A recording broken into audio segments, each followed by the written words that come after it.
All right, what's going on, everyone? So welcome back to my channel. I have a special treat and a fantastic guest with us today by the name of Ricky Carruth. If you don't know who he is the founder of the world's first free real estate coaching company. That's right, he coaches real estate agents for free.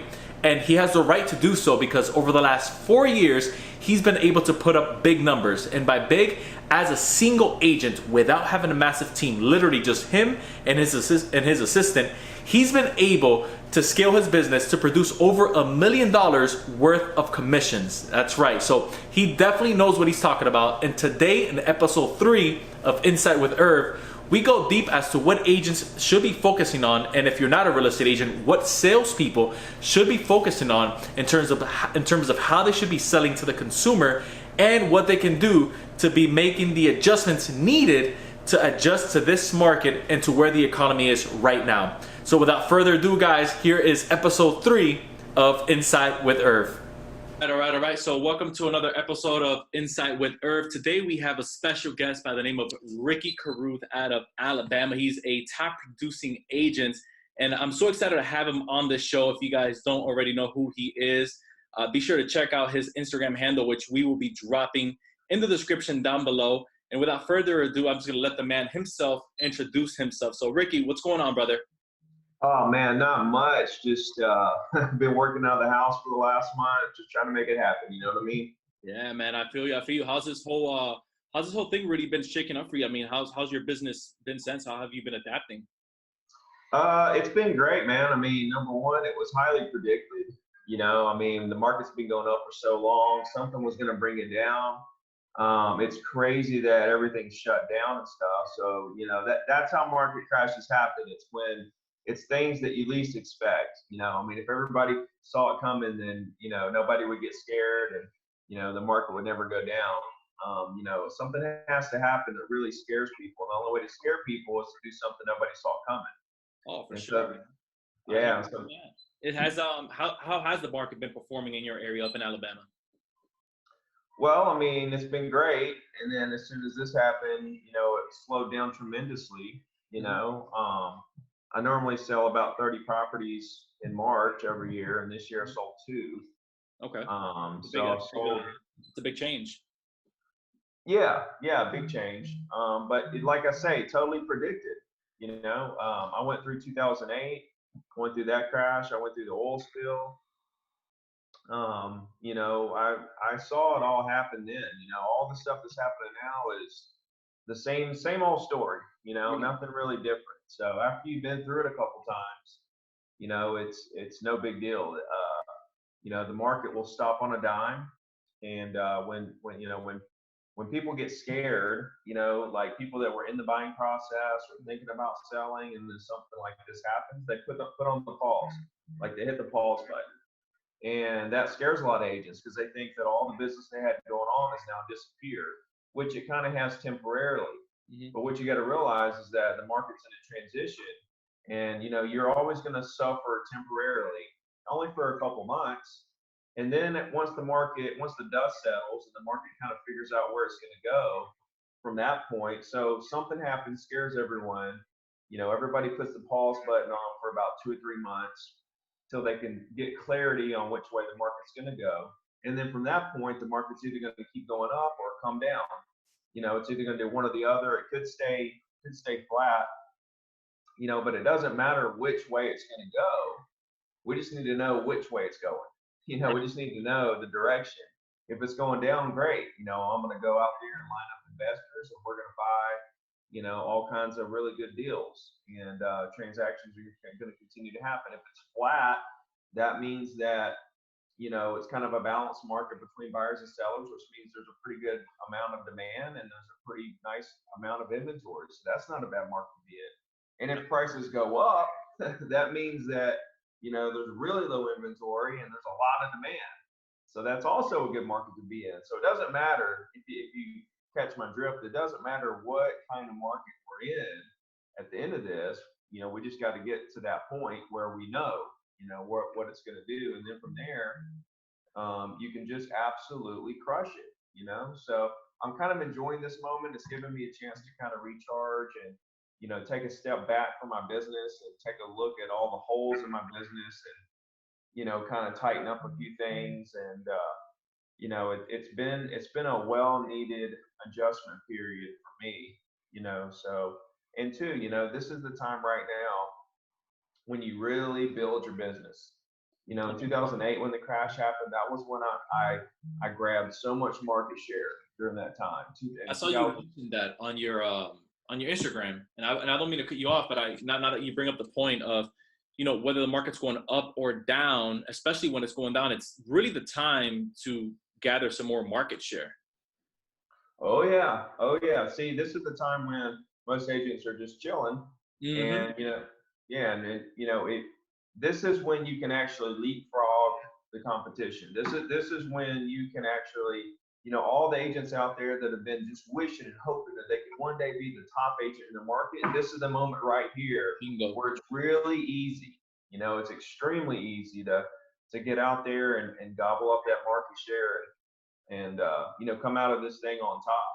So the agents that are going to be above average and actually hit that top agent in their area mark, this is your moment. This is your moment. Do you think that more agents are the ones that aren't working maybe as hard as you would recommend, aren't working as hard because of fear of what's going on, or because of fear of they just don't know what to do? Both. I mean, a lot of people know, almost everybody knows what to do, but I'm getting messages from people that are just scared to do it. Mm. They don't want to reach out to people because they feel like it's insensitive to reach out to people during this time. And they don't realize that what you're doing is you're calling people to check on Yeah. them, to see how they're doing, see what you can do to help, see what's going on. And they're always going to remember that you called them during the pandemic to check on them. They're going to remember that forever. They're going to remember that, So right now is a crucial time. You got to lean into, this moment and really get on the phone. I've been making calls 8 hours a day. Really? So you're really drilling down and actually practicing what you're preaching on your own channels. Oh yeah.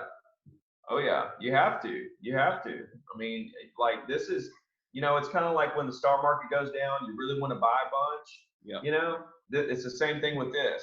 The market is so cheap right now in terms of getting that attention and when you call people right now, they're talking to you for hours because they've been locked in their house for 3 weeks and they're just dying to talk to somebody.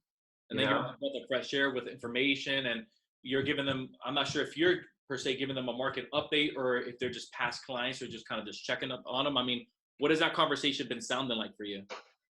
Oh, I've been doing both. I've been calling past clients, and I've been doing cold calling. I did live calls on YouTube 2 weeks ago.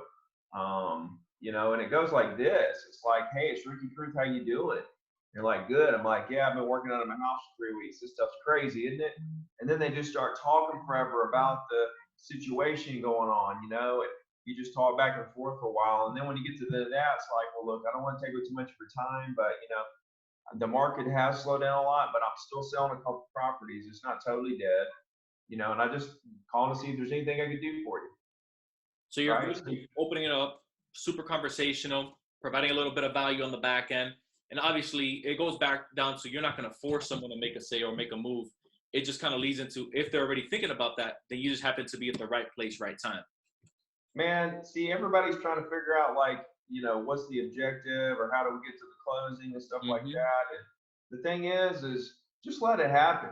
The objective for me with making calls is just to get a conversation going. If I can get them talking and I can get them feeling comfortable with me and we get a conversation going, then you never know where that's going to lead.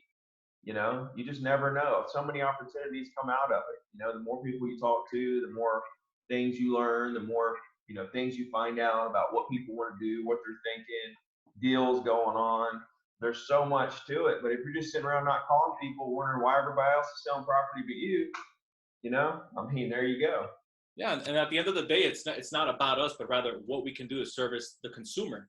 I think so many people are chasing paychecks when they really should be chasing the type of service that they provide, and really coming from a place of service rather than a place of scarcity and trying to scare someone and use these certain sales tactics to really get them to either buy from you or sell through you. And I mean, we can kind of just segue into, you are the world's largest free real estate coaching program. I mean, that's undeniable. All your platforms, they say that loud and clear. And so, what are just some 3 takeaways that someone, whoever just was watching this, that they can implement right now that'll help them either survive what they're going through and at the same time become more productive? Well, I think, staying busy, right? Just staying super busy.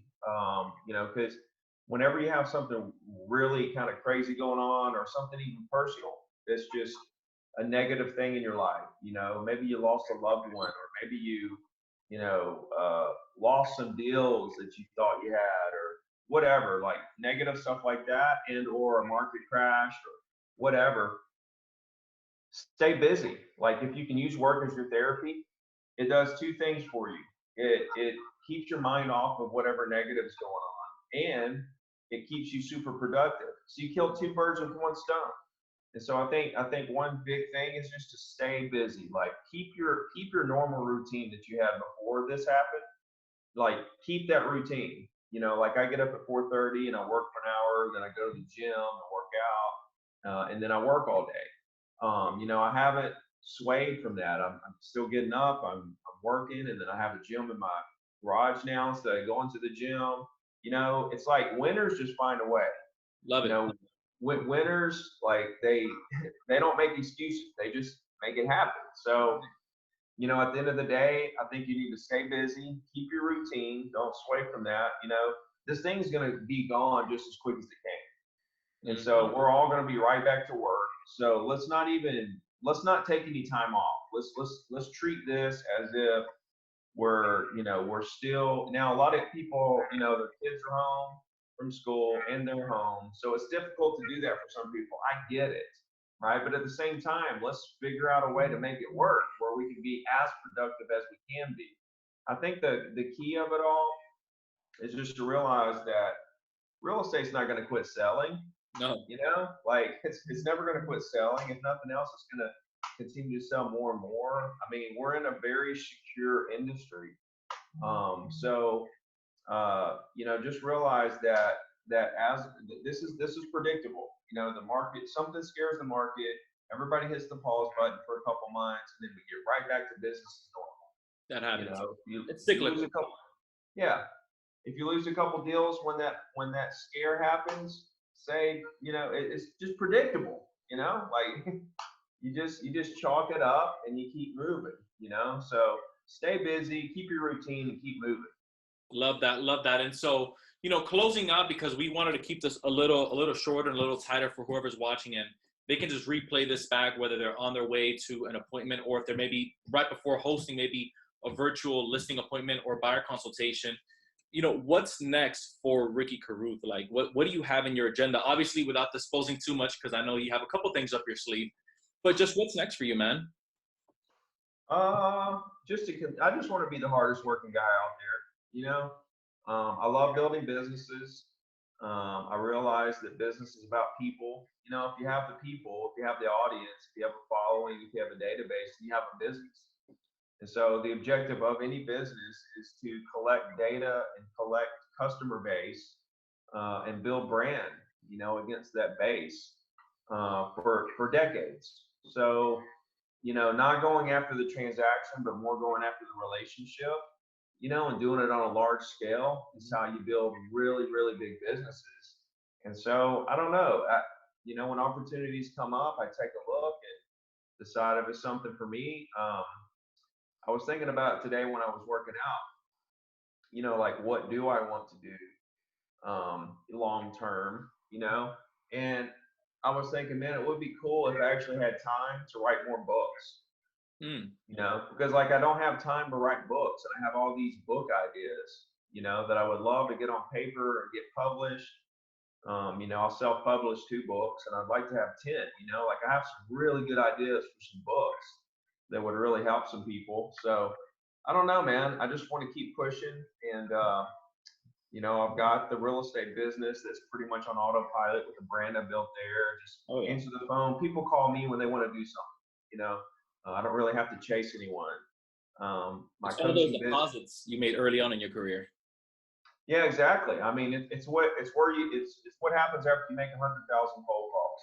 Bingo. You know, you make 100,000 cold calls. You know, you build up a nice database. You do people right, and then you build that brand with weekly emails. How I did it, but you know, and then the coaching business is pretty automatic. You know, so what I like to do is build these businesses, get them to where they're a point of automation.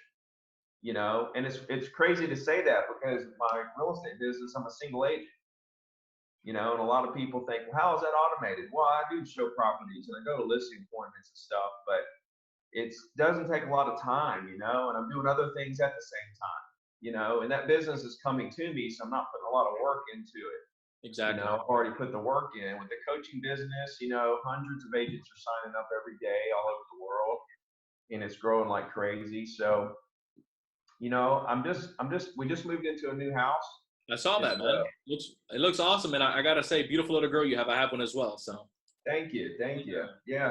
So we kind of got our dream home, and you know, I got a couple businesses I really love, are you and still I flipping? don't know. Hmm? Are you still flipping homes in this market? Oh yeah, yeah. Well, I haven't bought any since the market turned. I'm kind of waiting to see which way it's going to go. Bring it up. Yeah, yeah. I'd like to know what direction we're going in before I start purchasing again. But I still own several. We put one on the market 2 weeks ago. We sold it pretty quick.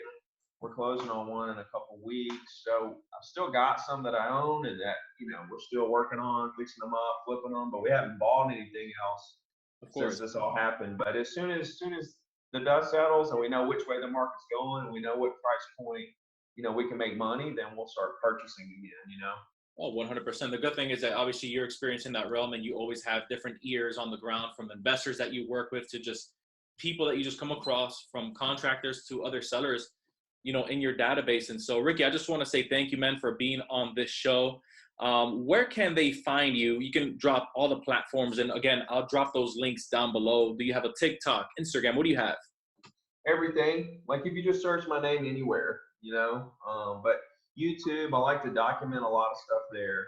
That's a really great place. ZeroToDiamond.com is the free coaching program, 90-day action plan, all free, scripts, course, whole 9 yards. TikTok, Ricky Carruth, Instagram, Ricky Carruth, everything Ricky Carruth. Love it, man. Guys, I hope that you guys found value out of this episode. Be sure to rewind that because he dropped quite a bit of information on there, especially that 3-step approach that he covered earlier. So I hope that you guys enjoyed this quick little segment that I had with Ricky Carruth, guys. Until next time, everyone, we'll see ya.